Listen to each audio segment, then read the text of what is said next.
Oh man, back at it again. Came around the corner.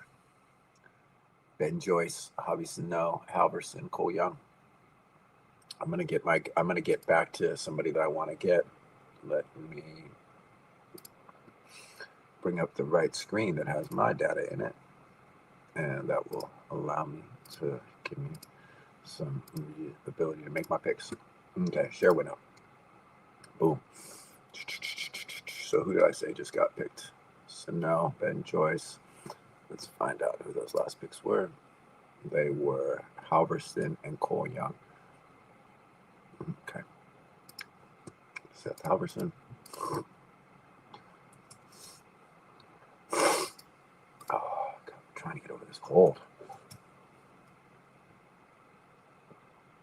Actually, I don't care. I just don't want to transmit it to the rest of my family.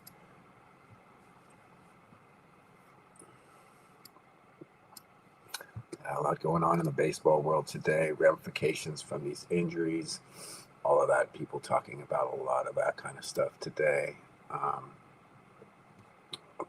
Whether you're going to adjust, where you're going to adjust, if you're not going to adjust, if you're going to still draft Lindor, if you're going to make up in other ways for other stuff. Me, I didn't really get hit by that on this team. The only thing that got hit by that on this team was Jackson Holliday. But fortunately, as you can tell by my depth chart, I'm stacked. I got Otto, Lopez, Colt, Keith, Jeff McNeil, Edward Newley, Julian.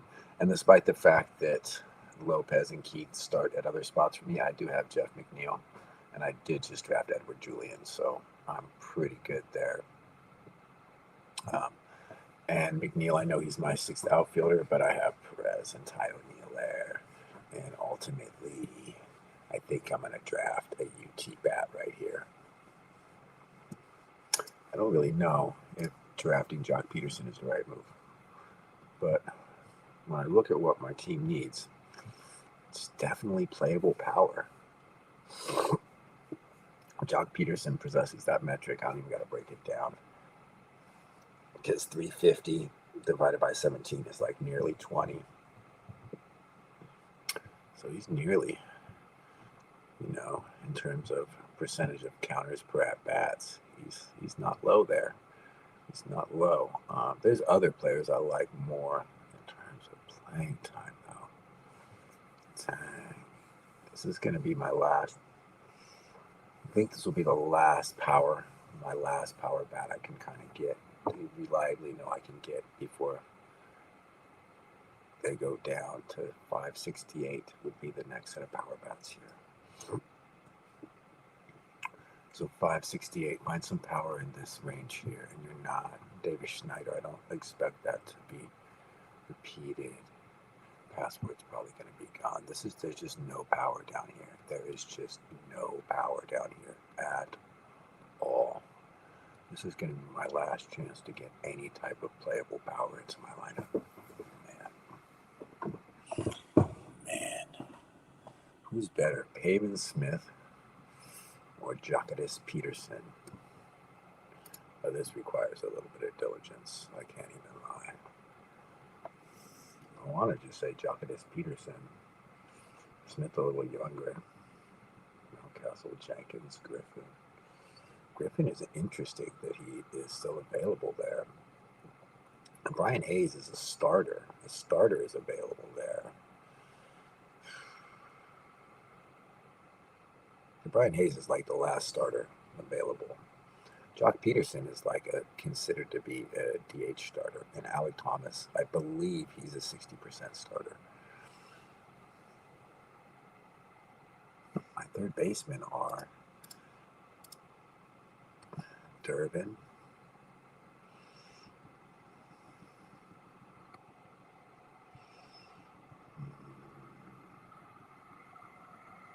Vargas. Vargas has to sub somewhere else. Durbin always has to play third. Corky, Triolo. Is it Smith? It's smart to draft the last starter. Brian Hayes, you put him in the game, he could ticky-tacky. I mean, let's look at total counters. Okay, let's be realistic. Let's think about at the end of the year, who's going to be playing This is a fab move, so this is not a beginning of the year move. You got to think like you did right, and you're not stupid, and you drafted a good team, and then your bench plays well, and you already get production. I'm already seeing that happen for my team. So you got to think. I'm thinking about end of the year who will be available to have production for me. Will Brian Hayes still have a job? Or will he have been played out by Noel B. Marte? JJ Bleday could be like a sneaky good pick right here too. Man, that might be the right pick actually. JJ. Okay, let's pull up the fan graphs. Damn it. Try not to pull up the fan graphs, man. Try not to do that, but I am gonna do it today. Okay. Those three players. I kind of like JJ Bleday, to be honest with you. I think he just had a crappy year last year. I know he got sent to the minors and all of that. Let me see if I will bring this up right there. Doop. All right. Let's see, start screen. Let's see, share screen. Click. Boom. So if you go like this, it'll make it zoomed up. Zoom in. This is zoom in. I wish you could zoom these. Oh, you can't. You just have to zoom it in this. Boop, boop, boop. Boop, boop. There you go. Cincinnati Reds over your heads. Okay. Who was I talking about? Brian Hayes, 77 at bats.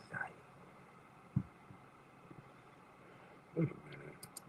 He's got to get over here. Wait. You cannot draft Brian Hayes. I forgot this one over there. Yeah. No, Brian Hayes out. Who was the other guy I said? Hayes, Pavin Smith. They're talking about he heard a note on Pavin Smith that he wants to play, that they're trying to get him to play first base. Is he dual eligible in NFBC? Let's take a look at that. No, he is not. It's just listed on Fangraphs. You got to be careful of that. Sometimes this is not NFBC accurate right here.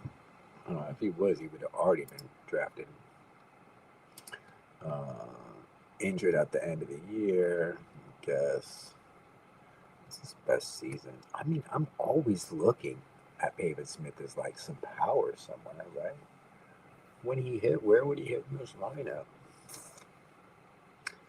Let's see. Lefty swinger. He's a lefty swinger. Let's see.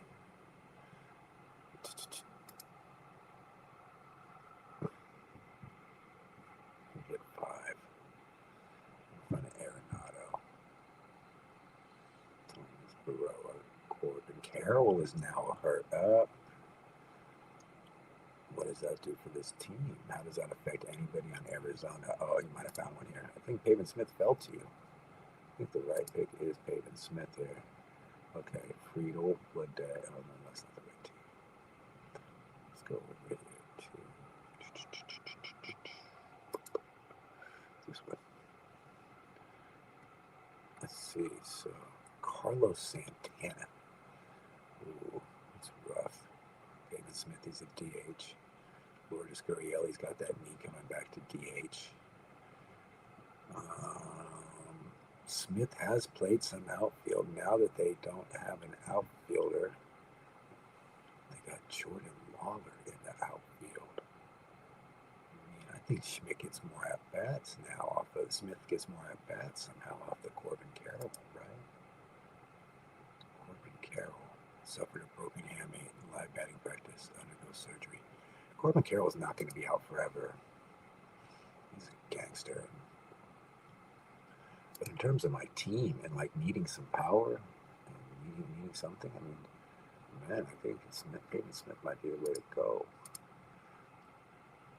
Because I got Miguel Vargas, he already plays, so he's not truly a backup. Triolo, he's got a backup over here. Ed Julian, MICI, Triolo anywhere. Colt Key. Now,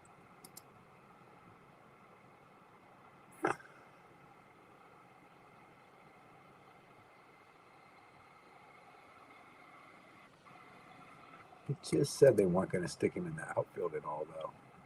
What's up with Carlos Santana? How old is this dude, really? 39 years old. Come on. Come on. Come on. Don't hate on this guy. He's going to walk too much. Something's going to happen with Carlos Santana. Better remember to do that. Very tough. Who was the other guy? I said Smith, Santana. I mean, the Brian Hayes, Pavin Smith, JJ Bleday. Oh, Jockey.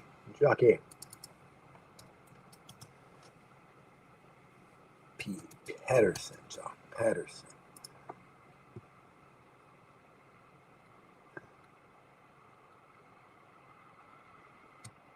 You know he's going to play against these righties. Man.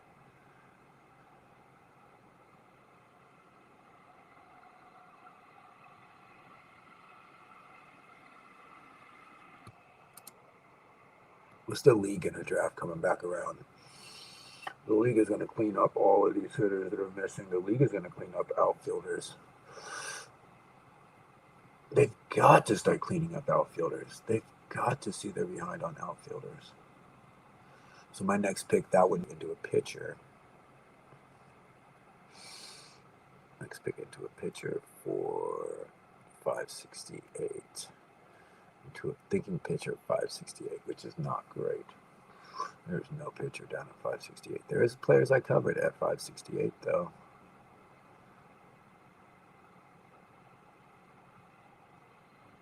I think I'm going to take Chuck Peterson.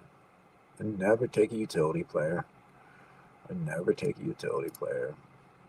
woke up this morning thinking I'm going to take Jockey.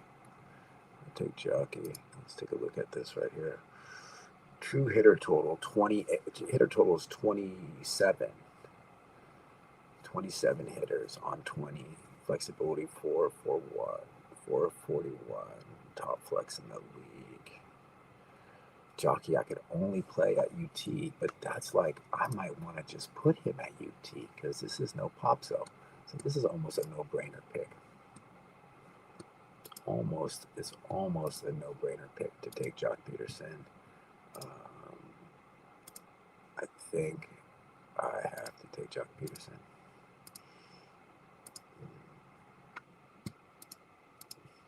Because look, I could put Jock Peterson in here at UT, and that gives me all of my flexibility back. I don't got to worry. I've got outfielders. I'm very flexible. The only thing I'm looking for is shortstop, and I have the best pitching staff in the league. So let me just go ahead and draft Jock Peterson. Let's see, where is he at? Jock. I want to make this pick. I want to put him in. Got him. Wow, crazy. I never draft UTs, but I did just draft Jock Peterson. Wow, crazy one. That was the most amount of home runs I believe left, so you got to do what you got to do. And like I said, maybe you get to play him in at opportune moments. He's going to have predictable matchups. I said that about the person that Spencer took in front of me. I forget who it was, but I said predictable matchups. Predictable playing time matchups are also for Paul Goldschmidt. So, really like, I don't want to say this gives me flexibility because it's a utility player, but this power gives me flexibility. So we're going to do that. That's how we do it. It's already done. All right, long time on the way out here. We'll see. They almost got me this morning. It's still morning out here. It's like 10 in the morning. Done. All right, y'all. Have a good one.